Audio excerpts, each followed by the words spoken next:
Part 2 of our boating and caving adventure here in Lusok Cave.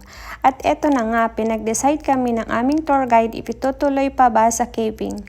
Nang itinuro kung saan kami aakyat, umayaw na agad si Lionel kasi hindi na nga rin namin ito napaghandaan. Super steep kasi yung dadaanan sa umpisa pa lang ng caving. Ang akala ko nga lang din is boating at picture lang ang ganap dito. Nag-decide pa rin naman ako na sumama sa caving para ma-experience ko din. At syempre, sayang kasi yung binayad at yung chance na nandun na rin kami. Sumakay ulit ng bangka si Lionel pabalik, habang kami naiwan na at nag-start na sa caving.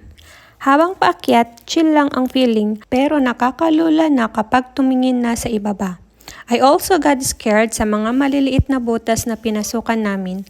Parang na-claustrophobic ako sa umpisa, kaya not really advisable ito kapag may claustrophobia ka. Gusto ko na nga lang sumuko at bumalik, pero naisip ko mas mahirap nang bumalik at kung susuko naman ako, may iwan ako dito sa loob ng cave. Nang makaakyat na kami at nakalusot-lusot, narating na namin yung medyo maluwag na parte. Nakahinga din ng konti.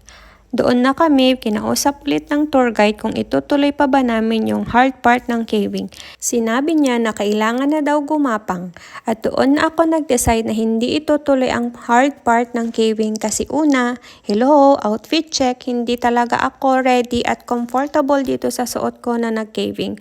At pangalawa, ang asawa ko lang ang gusto kong kapangin. Haha, char! Kaya ayon, nag-hike na lang kami palabas ng cave. Nasabi ko na lang sa sarili ko na babalik talaga ako doon at itatry yung hard part ng caving. Nang makalabas kami ng cave, nagpahinga kami ng konti at nagpicture taking sa may bungad ng kuweba. Medyo malayo din yung hinike namin pabalik, pero very peaceful naman ang dadaanan. Madaming iba't ibang uri ng puno ang madadaanan at may hanging bridge na din na tatawirin along the way. After 10 years ulit, nakabalik na kami at nagmadali na din dahil hinihintay na kami ni Lionel. Very worth it yung experience at sobrang nakaka-amaze talaga yung cave. Sa mga hindi pala nakakondisyon para sa caving, better hanggang doon na lang kayo sa boating yung i-avail nyo. And that's it for our boating and caving adventure trip. Until next time, bye!